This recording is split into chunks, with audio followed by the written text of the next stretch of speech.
pulling, you just feel like this is a good game, right? I want to speed up. I want to have more fun. I want to have costumes for my character. I call those pulls. But what's important is that you just recognize both of them as an emotional nudge, right? Somehow, some way, a game designer thought of this thing and it makes you feel like buying. And sometimes it's kind of pushy and sometimes it's kind of pulley, right? Generally when we talk about freemium and you hear a game designer say, well, what they're doing is unethical or bad, really it just means that they're very pushy. And if you hear that they like the way that they did it in that game, usually what they're saying is very pulley. Just two different ways to look at it. So Candy Crush has a pull and a push. Candy Crush has these things before the level that'll help you in the level, but you don't have to buy them.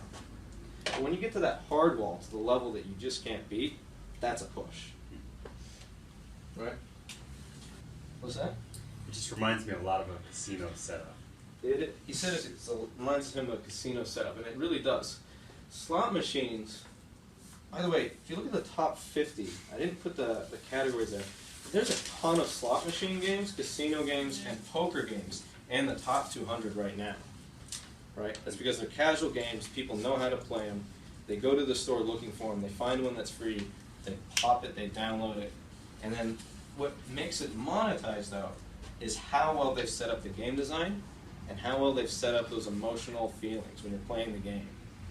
Right? Keep drawing you back in, make loud noises, make the screen flashy when something wins, and then eventually hit you by making you run out of coins or giving you costumes. Running out of the coins, by the way, and not being able to play the game, kind of a push mechanic, right?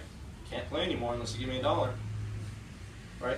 But buying like maybe a martini glass to put on your poker table that other people see while you're playing, it's kind of a pulley thing. Don't need it. This stuff works. Sadly, yes. The way I look at it, everything we spend money on, a lot of money, is entertainment value. I can go to the grocery store, spend 30 bucks and eat for a week. I go out Friday night with my friends, you ain't getting out of there by spending 30 bucks, no way.